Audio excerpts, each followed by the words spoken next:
Hello students, welcome in the online classes of biology. As you all know that our course of class 10 is totally finished and now we are going to start a revision of all the chapters.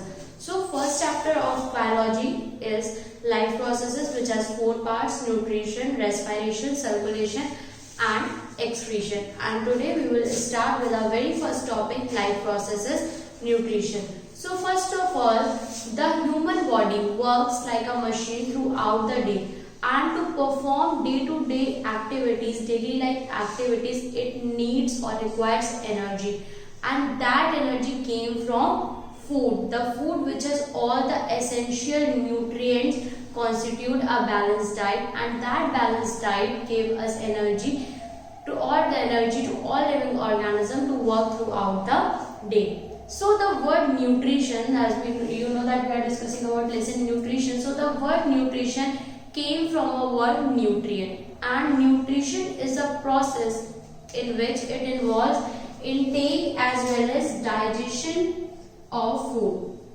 Nutrition is a process which consists of two main things. First of all, intake and then utilization of nutrients. When we intake nutrients and then it simplifies in its simplest form and gives us energy.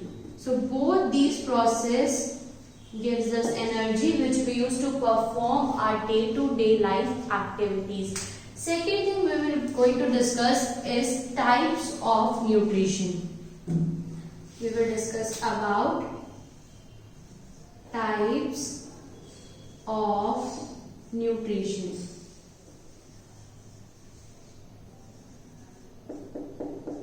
So basically nutrition is of two types. Number first is autotrophic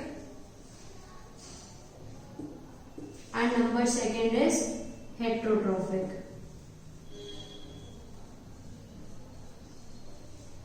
And this heterotrophic nutrition is furtherly divided into three types. First one is saprophytic, then parasitic, and the third one which is holozoic. And today we will discuss about all these types. So first of all, types of nutrition, in which the first one is autotrophic nutrition. Autotrophic nutrition is that kind of nutrition in which organism prepare its food on its own. It does not depend on any other organism for its food requirement. In that case, the new mode of nutrition is known as autotrophic nutrition, and this autotrophic nutrition is found in green plants and cyanobacteria which have chlorophyll present in them. The second kind of nutrition, which is heterotrophic, is that mode of nutrition in which organisms depend on some other organism for its food requirement. In that case, the nutrition is known as heterotrophic nutrition, and in this case all the organism directly or indirectly depends upon plant for its food requirement.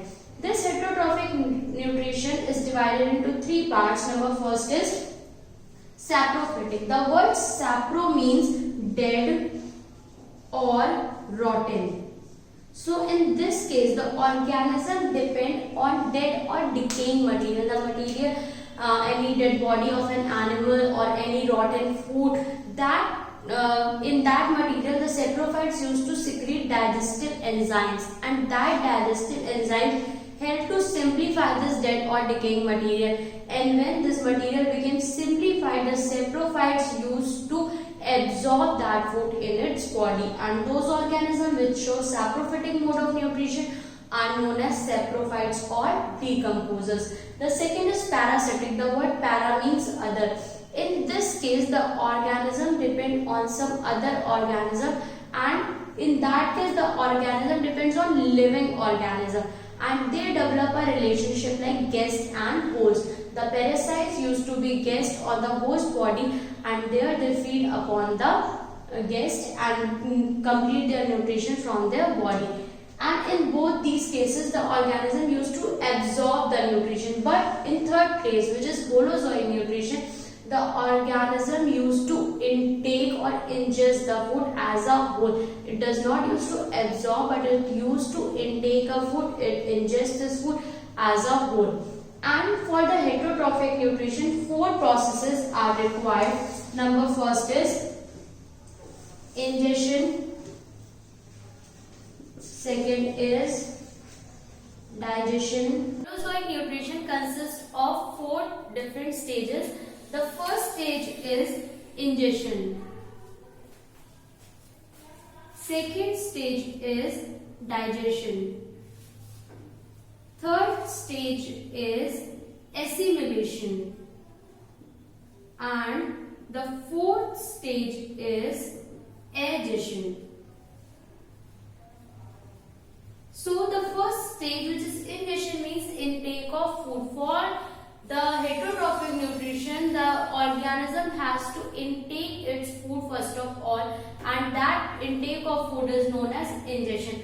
After intake of food, that food used to get simplified by the help of digestive enzymes, and that simplification of food, the process of simplification of food, is known as digestion.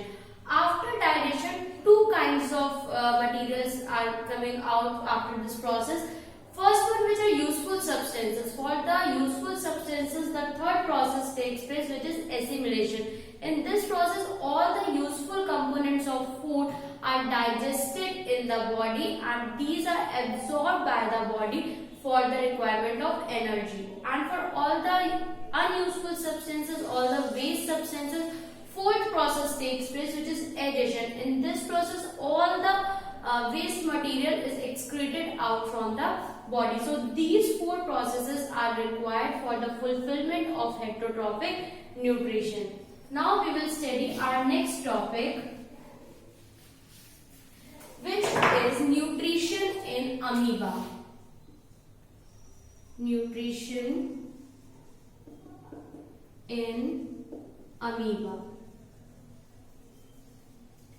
So, amoeba is a holozoic organism. That means it ingests its foods, and all the 4 processes which I was discussing earlier were taking place in amoeba. So, amoeba is a holozoic organism. That means the first process, which is ingestion, takes place. And for the ingestion or intake of food, a special structure which is known as pseudopodia is present in this organism, and with the help of pseudopodia, amoeba used to capture its food. After the capture of food, after the ingestion, the second process takes place, which is digestion.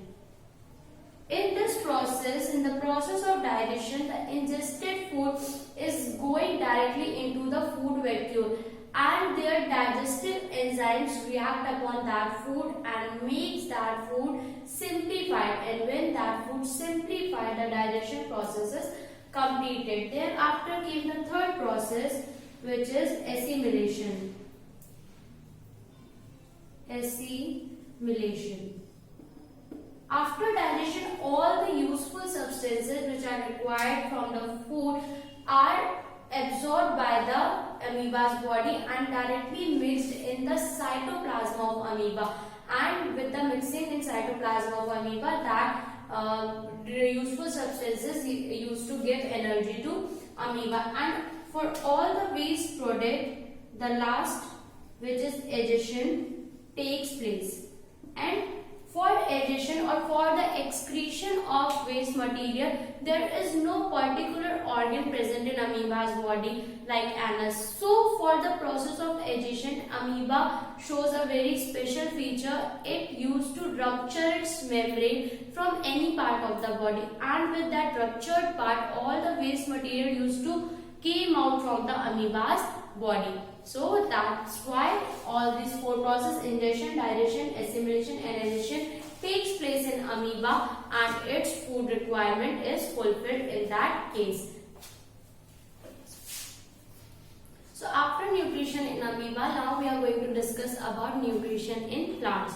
As I told you that green plants are photosynthesis. So for nutrition in plants, the process of photosynthesis takes place. And for the process of photosynthesis, the most important organ are leaves. Leaves are the major site of photosynthesis. In the leaves, the process of photosynthesis takes place. So first of all, in this topic, we will discuss about structure of leaf. So the structure of leaf consists of following parts. Number first is upper epidermis. Upper epidermis is a single celled layer. So it is composed of single cell. In this layer, no stomata is present, no chloroplast is present. This is just a simple layer of a single cell. And this cell wall is cuticularized. That means a thin layer which is known as cuticle is present in the upper epidermis of the leaf. After upper epidermis, there came a lower epidermis. Lower epidermis is also similar to upper epidermis. They both are same, just a single cell layer, thick in nature. But in this case, a special feature is present, and that special feature is little apertures. These little apertures are present in lower epidermis of the leaf, and these apertures are called stomata. So this is your upper epidermis. This is cuticle, and this is lower epidermis, and these are stomata which are present in lower epidermis. Now this is the outer structure of the leaf. Inside this, the mesophyll cells are present. The mesophyll cells are of two types. Number first is palisade parenchyma, and number second are spongy parenchyma. Palisade parenchyma are present just adjacent to the upper epidermis. They are present right here. In this region, palisade parenchyma are present throughout the length. They are adjacent to upper epidermis, so they are present here. And spongy parenchyma are just opposite. They are present irregularly in the middle part of the leaf, like anywhere. They are circular in nature. They are present anywhere in the leaf. So this is palisade parenchyma, and these are spongy parenchyma. In spite of all this structure, one special structure is also present, which is known as vascular bundle. The vascular bundle is present in the center of the leaf, and this vascular bundle consists of two types of cells, which are half of this is consists of xylem, and the other half is consist of phloem.